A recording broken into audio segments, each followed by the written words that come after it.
ಭಾರತೀಯ ಜನತಾ ಪಕ್ಷದ ಲೋಕಸಭಾ ಅಭ್ಯರ್ಥಿ ಪ್ರಹ್ಲಾದ್ ಜೋಶಿ ಅವರ ಕುರಿತು ಶ್ರೀ ಜಗದ್ಗುರು ಫಕೀರಲಿಂಗಾಲೇಶ್ವರ ಸ್ವಾಮಿಗಳು ವಿವಾದಾಸ್ಪದ ವೈಯಕ್ತಿಕ ಹೇಳಿಕೆಗೂ ಧಾರವಾಡ ಪ್ರತಿಷ್ಠಿತ ಶ್ರೀ ಕ್ಷೇತ್ರ ಮುರುಘಾ ಮಠಕ್ಕೆ ಯಾವುದೇ ಸಂಬಂಧವಿಲ್ಲ ಹಾಗೂ ನಮಗೂ ಒಮ್ಮತವಿಲ್ಲವೆಂದು ಧಾರವಾಡ ಶ್ರೀ ಕ್ಷೇತ್ರ ಮುರುಘಾ ಮಠದ ಶ್ರೀ ಮಲ್ಲಿಕಾರ್ಜುನ ಮಹಾಸ್ವಾಮಿಗಳು ಅಧಿಕೃತ ಪ್ರಕಟಣೆ.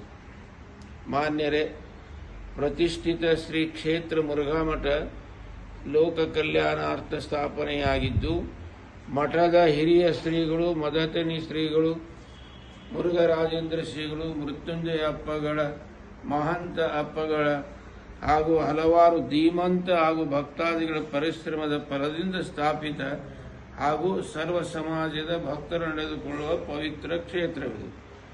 ಶ್ರೀ ಕ್ಷೇತ್ರ ವಿದ್ಯಾದಾನ ದಾಸೋಹಕ್ಕೆ ಹಾಗೂ ಸರ್ವ ಸಮಾಜದ ಏಳಿಗೆಗಾಗಿ ಲಕ್ಷಾಂತರ ವಿದ್ಯಾರ್ಥಿಗಳು ಶ್ರೇಯೋಭಿವೃದ್ಧಿಗಾಗಿ ಕಾರ್ಯನಿರ್ವಹಿಸುವ ವೀರಶೈವ ಲಿಂಗಾಯತ ಮಠವಾಗಿದ್ದರೂ ಸಹ ಸರ್ವ ಸಮಾಜದ ಭಕ್ತರು ಗದ್ದುಗೆ ಆರಾಧಿಕರಿದ್ದು, ಶ್ರೀ ಕ್ಷೇತ್ರ ಮುರುಘಾ ಮಠ ಯಾವುದೇ ರಾಜಕೀಯ ಅಭ್ಯರ್ಥಿ ಆಯ್ಕೆ ಆಯಾ ಪಕ್ಷದ ವರಿಷ್ಠರು ಹಾಗೂ ಅವರ ಪಕ್ಷದ ತೀರ್ಮಾನ ಇದಕ್ಕೆ ಮಠಮಾನ್ಯಗೂ ಯಾವುದೇ ಸಂಬಂಧವಿರುವುದಿಲ್ಲ.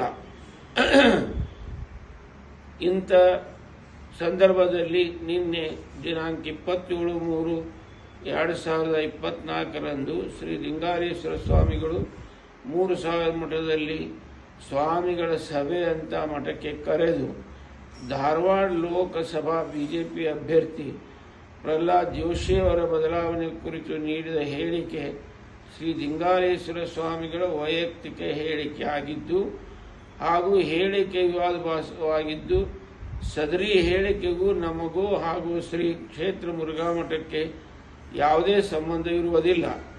ಇಂಥ ಹೇಳಿಕೆಗಳು ಅವರವರ ವೈಯಕ್ತಿಕ ಹೇಳಿಕೆ ಎಂದು ಮುರುಘಾ ಮಠದ ಶ್ರೀಗಳು ಮಲ್ಲಿಕಾರ್ಜುನ ಸ್ವಾಮಿಗಳಾದ ನಾನು ಪತ್ರಿಕಾ ಪ್ರಕಟಣೆ ನೀಡಿ ಸ್ಪಷ್ಟೀಕರಣ ನೀಡಿದ್ದೇನೆ. 2 ದಿನಗಳ ಹಿಂದೆ ಹುಬ್ಬಳ್ಳಿಯಲ್ಲಿ ನಾವು ಮಠಾಧೀಶರ ಚಿಂತನ ಮಂಥನ ಗೋಷ್ಠಿಯಲ್ಲಿ ಭಾಗವಹಿಸಿದ್ದೆವು. ಆ ಸಭೆಯಲ್ಲಿ ಮಠಾಧೀಶರು ತೆಗೆದುಕೊಂಡ ನಿರ್ಣಯಕ್ಕೆ ಅನುಮೋದನೆ ನೀಡಿ ಬಂದಿದ್ದೆವು.